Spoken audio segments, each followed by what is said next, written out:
OK, more breaking news coming to us. UEFA have been holding this conferencing call meeting. We're starting to hear a few things coming from it. Brian, what can you tell us? Well, the Norwegian FA have just confirmed that the European Championships this summer will be postponed until 2021. We should stress that we are waiting for confirmation from UEFA, who are still having that conference call involving all 55 associations. You sense this will irritate UEFA, that this announcement has come out from another association. There had been something of a news blackout this morning. The first call that took place involving the European leagues and clubs were all told to say absolutely nothing until Alexander Ceferin and UEFA announced this later on. Not the biggest surprise. This had been expected. It was likely given the huge uncertainty around the world at the moment. But the Norwegian Association saying that the Euro 2020 has been postponed for a year. And the implications of this in the previous conference call meeting with the clubs is the clubs now can take perhaps a breath. They're not tied in now to Euro 2020. So they've got a chance to try and sort their own leagues out. Is that the idea we're getting? What we're waiting for, Rob, is some clarity on what happens in relation to the Champions League and the Europa League. That may well not come today. There may be a holding statement on that. But what this does do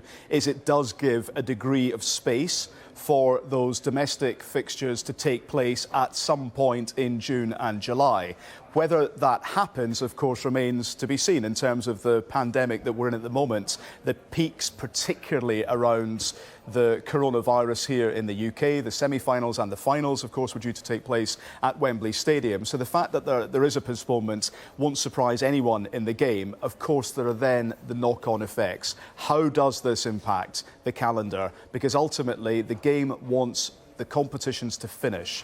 Nobody wants to see a null and void in football that I've been speaking to. There is an acknowledgement that fixtures have to be fulfilled, but ultimately we're still in such an uncertain period.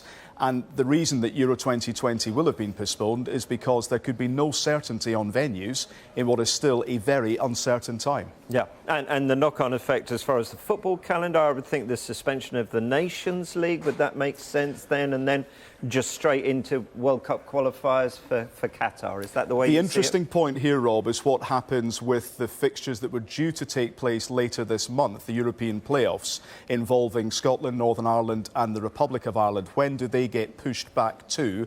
Because the calendar still needs to be populated towards the European Championships. Now, people at home might be wondering, why hasn't this been cancelled? A lot of associations need the money. They need the income that's been generated from the European Championships to help survive. Some of the bigger associations, such as the English FA, such as the German Federation, they can absorb a hit up to a point, but some of those smaller associations really rely on the revenue that's generated by the European Championships to exist. So that's why the outcome of these calls is so significant. It's going to be fascinating to hear what UEFA say later on. They wanted to make the announcement themselves with their details, but it's come via the Norwegian Federation this lunchtime. It's a case of watch this space for exactly what UEFA say and indeed their official confirmation that the European Championships have been postponed.